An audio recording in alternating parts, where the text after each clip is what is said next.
Well, I guess we should probably start with the COVID. I assume you talked to the team. How did they take the news? Yeah, they're aware, and it's disappointing. And you've got to use it as a learning experience to continue never to let our guard down on this thing. And we've been supportive of those four, and our team has been as well. Coach Smith, you might not be able to answer this because it might fall into what Scott just said, but yesterday Coach Tibesar said that Addison Gumps had not been available this week. Is that an injury type thing, or is he no longer? I mean, we've heard unavailable when guys opt out. So yeah, he was out at practice. He was not available to take reps due to injury. Yes. Perfect. Thank you. Jonathan, just kind of following up on the injury point, were there anything major heading into this weekend? Not, no. No one that played Saturday, I believe. We haven't had any major issue this week. Jaden Grant doing good? Yep. We moved around well today. And David Morris, he's available then? He will be.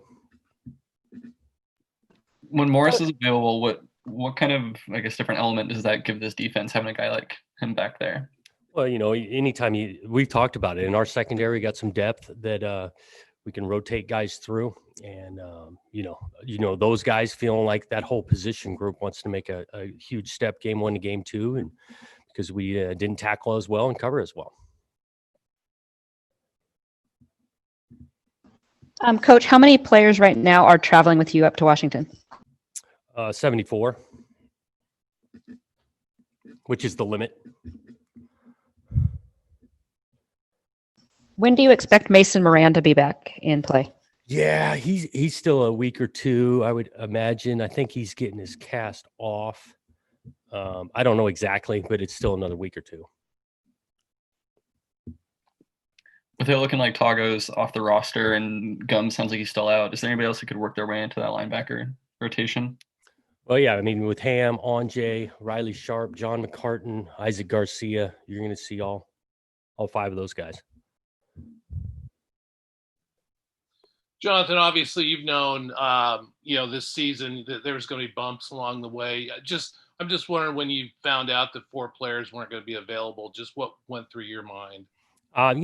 With everything like you just mentioned going on, it's not shocking. I mean, you just got to reload and adjust. This whole season's been that way, from schedules being changed and protocols and all that. You focus on what you can control and not stress things that you can't. And so we got 4 guys unavailable. We can't control that. We got to move forward. We got 4 other guys that are ready to play. Coach, are there any concerns seeing that you guys are traveling on the road with these new cases on the team? No, I mean, again, we take this virus seriously, but we feel very confident in the protocols that are put in place and keeping everybody involved safe in regards to testing, almost creating our own little bubble with the airplane ride and the hotel. So, no. Jonathan, what sort of relationship do you have with Jimmy Lake? I know you spent 6 years together. I don't know how close you guys are. Oh, yeah, a good one. The guy's a good football coach. He's a good family man. And so, yeah, like you said, we 6 years together. We stay in touch. He's a guy I got a bunch of respect for and enjoyed working with. And our wives are friends and kids. And his youngest with my oldest, they used to play flag football together when we were in Seattle. So we're pretty close.